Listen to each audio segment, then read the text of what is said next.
can't believe I'm already welcoming people back to the new school year in 2019, but here we are, and Happy New Year everyone, and welcome back to Scots PGC.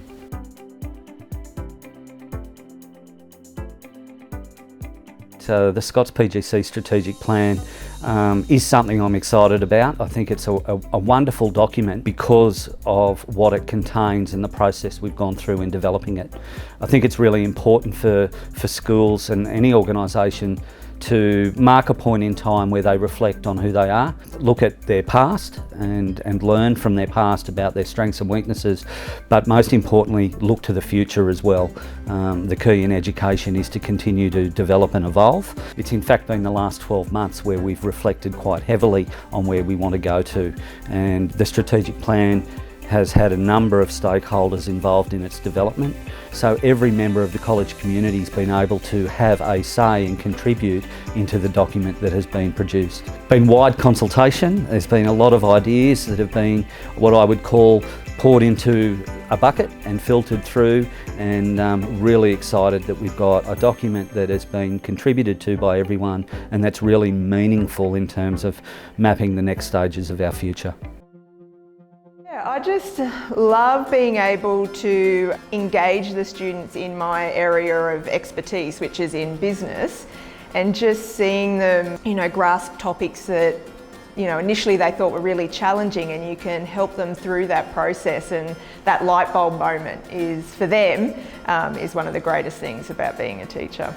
I find that because we're in a small town, because we're in a boarding school, because of all these factors that make Scots Scots, the teachers want us to learn, the teachers can accommodate us and our learning styles, and then therefore we can learn because we're supported to learn. The thing that stood out to me about Scots outside of curriculum, so to speak, was the sense of community here and how everybody supports each other. So that's staff supporting the staff, staff supporting the students, students supporting the students. And I think because of that sense of community, I'm continually pushing myself and challenging myself in what we do in the teaching and learning space.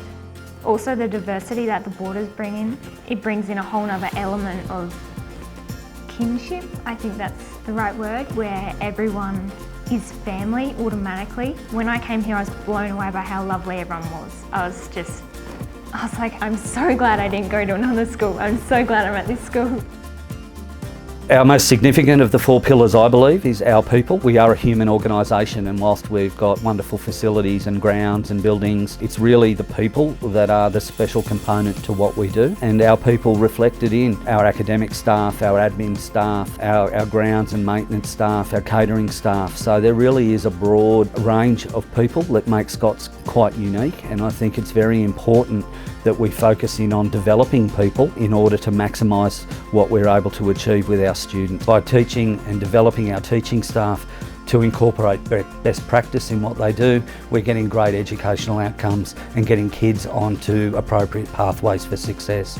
So knowing that we're all working towards the same outcome, but also recognising the importance in developing our staff, making sure that they feel engaged with what they do, knowing that they know what it is that they're producing at the end of the day, which is great people and great humans, is incredibly important. And providing pathways for our staff to feel professionally fulfilled and improving what they do so that they can meet their aspirations and goals.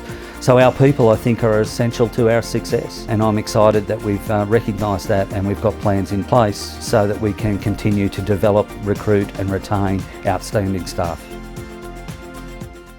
P&F's core function is not necessarily about revenue raising or fundraising for the school. It's actually first and foremost the instruction we were given by the counsellors that a key thing that they want P&F to focus on is the social aspect of the school, is just to bring families together, so to bring our Scots families together, and so that's easy, and that's what we do, and we focus on things like the ball and our wine and cheese nights, and many of our events are simply focused at a social aspect, because we are essentially bringing the community together, and by community it's not just the local Warwick community. Yeah, we're involved with our boarding families as well, so our boarding families all extend out into their own community. So I guess the Scots community in terms of relationships it's a massive community.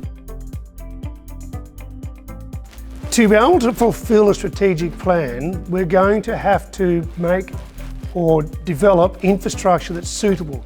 I phrase it fit for purpose. We can only fulfil today's vision with buildings that is going to do what today needs. It may not be the same building in 20 years' time, but today, when we finish this plan, we want to have all of our buildings fit for what the college is going to offer, both in curriculum, spiritual, and really to develop all the people that are involved in it. It needs to be fit for purpose. That's what we refer to as our campus or our master plan. That's what we're going to try to achieve over this 5-year period in this strategic plan. If we can have our teachers, if we can have our counsellors, if we can have our gardeners, if we can have our chefs happy to work here and willing to do something more than just a job, we've done something right in our operations pillar within the strategic plan.